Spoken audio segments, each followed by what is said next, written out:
अयोध्या को क्यों कहते हैं धार्मिक नगरी, जानिए कहानी श्री राम जन्मभूमि की। प्राचीन नगरी अयोध्या को लेकर ऐसा माना जाता है कि इसे स्वयं भगवान विष्णु के निर्देशानुसार से बसाया गया था। अयोध्या की गिनती देश के 7 सबसे प्राचीन व पवित्र नगरों में किया गया है। 1528 में बाबर के सेनापति मीरबकी ने अयोध्या में राम जन्मभूमि पर स्थित मंदिर तोड़कर बाबरी मस्जिद बनवाई थी। इसके बाद भी अयोध्या में मंदिर मस्जिद विवाद नहीं थमा और कई आंदोलन व सांप्रदायिक दंगे हुए। मामला कोर्ट पहुंचा और लंबी लड़ाई के बाद फैसला श्री राम जन्मभूमि के पक्ष में आया। उत्तर प्रदेश के अयोध्या में राम मंदिर का निर्माण कार्य जोरों पर है। रामलला बाल रूप भगवान राम और माता सीता की मूर्तियों के लिए विशेष शालिग्राम पत्थर नेपाल से अयोध्या लाया गया है। शालिग्राम पत्थर से ही भगवान रामलला की मूर्ति बनाई जाएगी। सनातन धर्म की धार्मिक और पौराणिक मान्यताओं के अनुसार शालिग्राम पत्थर पवित्र और भगवान विष्णु का निवास स्थान भी होता है।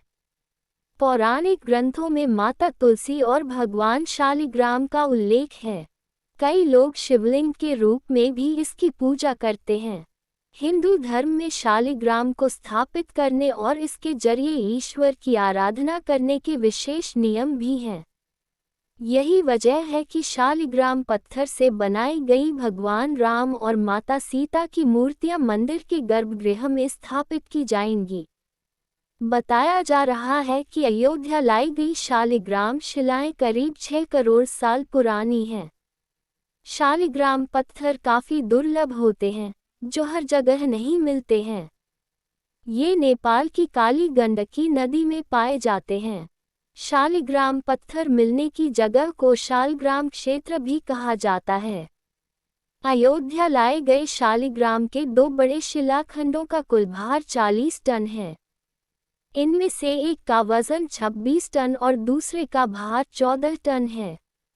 नेपाल से अयोध्या तक इन्हें लाने में 7 दिन का समय लगा है। इन्हें माता सीता के जन्म स्थान माने जाने वाले नेपाल के जनकपुर से अयोध्या लाया गया है। धार्मिक मान्यताओं के अनुसार अगर शालिग्राम गोल है तो उसे भगवान विष्णु का गोपाल रूप माना जाता है। अगर यह मछली के आकार का है तो उसे मत्स्य अवतार का प्रतीक माना जाता है। कछुए के आकार के शालिग्राम को कूर्म और कच्छप अवतार का प्रतीक माना जाता है। शालिग्राम पर उभरे चक्र और रेखाओं का भी विशेष महत्व बताया जाता है। पत्थर पर उभरे चक्र और रेखाओं को भगवान विष्णु के अन्य अवतारों और रूपों का प्रतीक माना जाता है, क्योंकि विष्णु जी के गदाधर रूप में एक चक्र का चिन्ह होता है। लक्ष्मी नारायण रूप में 2, त्रिविक्रम रूप में 3, चतुर्व्यूह रूप में 4 और वासुदेव में 5 चिन्ह होते हैं। महाभारत में भगवान कृष्ण ने युधिष्ठिर को शालिग्राम के गुण बताए थे।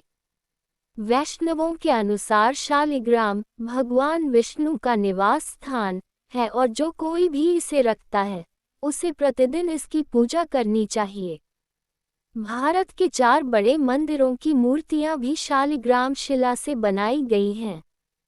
इनमें उडुपी का कृष्ण मठ, वृंदावन का राधा रमन मंदिर, तिरुवनंतपुरम का पद्मनाभ स्वामी मंदिर और बद्रीनाथ मंदिर शामिल हैं। बता दें कि अयोध्या में रामलला की मूर्ति 5 से 5.5 फीट की तैयार की जाएगी। बताया जा रहा है कि रामनवमी के दिन सूर्य की किरणें सीधे रामलला के माथे पर पड़ेंगी। भगवान राम के पुत्र कुश ने बनवाया था पहला राम मंदिर। पौराणिक कथाओं और धर्म ग्रंथों के आधार पर तय हुई परंपरागत धारणाओं के अनुसार अयोध्या के पवित्र श्री राम जन्मभूमि मंदिर के इतिहास का विवरण कुछ इस प्रकार है। जब भगवान श्री राम प्रजा सहित बैकुंठ धाम चले गए तो पूरी अयोध्या नगरी, मंदिर, राजमहल, घर द्वार सरयू में समाहित हो गई। मात्र अयोध्या का भूभाग ही बच गया और वर्षों तक ये भूमि यूं ही पड़ी रही। बाद में कौशाम्बी के महाराज कुश ने अयोध्या को फिर से बसाया। इसका वर्णन कालिदास के ग्रंथ रघुवंश में मिलने की बात कही जाती है। लोमश रामायण के अनुसार उन्होंने ही सर्वप्रथम पत्थरों के खंभों वाले मंदिर का अपने परम पिता की पूज्य जन्मभूमि पर निर्माण करवाया। वहीं जैन परंपराओं के मुताबिक अयोध्या को ऋषभदेव ने फिर से बसाया था। अयोध्या नगरी एक तीर्थ नगरी होने के नाते यहाँ लकड़ी और संगमरमर से बनी भगवान राम, सीता और लक्ष्मण की मूर्तियां खरीदने के लिए सबसे अच्छी जगह मानी जाती है। आप कई अन्य धार्मिक स्मृति चिन्ह जैसे धार्मिक पाठ वाली भगवान राम और सीता की मूर्तियों वाली चाबी की चेन और मंदिरों की तस्वीरें ले सकते हैं। महाकाव्य रामायण के अनुसार अयोध्या को भगवान विष्णु के 7वें अवतार भगवान राम का जन्मस्थान माना जाता है।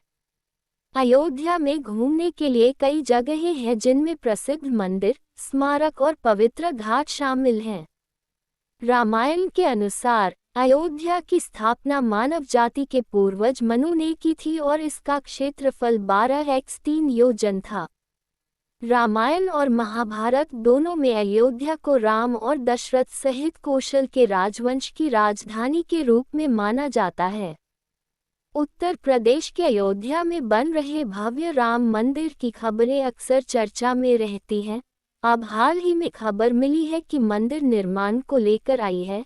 श्री राम जन्मभूमि तीर्थ क्षेत्र ट्रस्ट ने मंदिर के निर्माण को लेकर कहा है कि 5 फरवरी 2020 से 31 मार्च 2023 तक 900 करोड़ रुपए खर्च किए हैं और अभी भी ट्रस्ट के बैंक खातों में 3000 करोड़ है।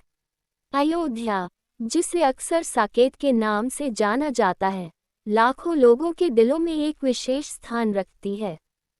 भगवान राम के जन्मस्थान के रूप में ये वास्तविक इतिहास के साथ प्राचीन कथाओं के अंतर संबंध का प्रतीक है। समकालीन भारत में अनेक स्थल संपूर्ण रामायण में भगवान राम की विरासत को दर्शाते हैं। हर साल जब दिवाली के दौरान सड़कों और घरों को दीपक से रोशन किया जाता है, तो पूरे भारत में लोग भगवान राम की प्रतीकात्मक घर वापसी का जश्न मनाते हैं। यह एक मार्मिक क्षण है जो 14 साल के वनवास के बाद उनकी अयोध्या वापसी और राक्षस राजा रावण पर उनकी जीत का प्रतीक है। लेकिन जल्द ही प्राचीन शहर अयोध्या स्वयं मंत्रोच्चार, उत्सव और अद्वितीय खुशी से गूंज उठेगा, क्योंकि यह अपनी स्मारकीय घर वापसी का गवाह बनेगा। अयोध्या राम मंदिर का उद्घाटन, जिसे श्रद्धापूर्वक राम जन्मभूमि के रूप में भी जाना जाता है, इस क्षण तक की यात्रा विश्वास, आशा और विवाद के मिश्रण में डूबी हुई है। राम मंदिर के इतिहास का ताना बाना गर्मागर्म बहसों, सदियों पुरानी परंपराओं और घटनाओं की एक श्रृंखला से बुना गया है, जिसने भारत के सामाजिक राजनीतिक परिदृश्य पर गहरी छाप छोड़ी है। राजनीति और इतिहास से परे एक वास्तुशिल्प चमत्कार है जो सहस्राब्दियों की संस्कृति और आस्था का भार रखता है। इस व्यापक गाइड में हम राम मंदिर की कहानी की परतों को उजागर करेंगे, जो ईंटों और मोटा से परे है और भारत की समृद्ध विरासत के आध्यात्मिक सार में गहराई से उतरती है। हम राम मंदिर की वास्तुकला के विवरण, इसके सांस्कृतिक महत्व की खोज, इसकी ऐतिहासिक पृष्ठभूमि की पुनरावृत्ति, इसमें शामिल विभिन्न हितधारकों की अंतर्दृष्टि और इस सपने को साकार करने वाले हार्दिक दान के बारे में गहराई से जानकारी प्राप्त करते हैं। Please don't like and subscribe my channel.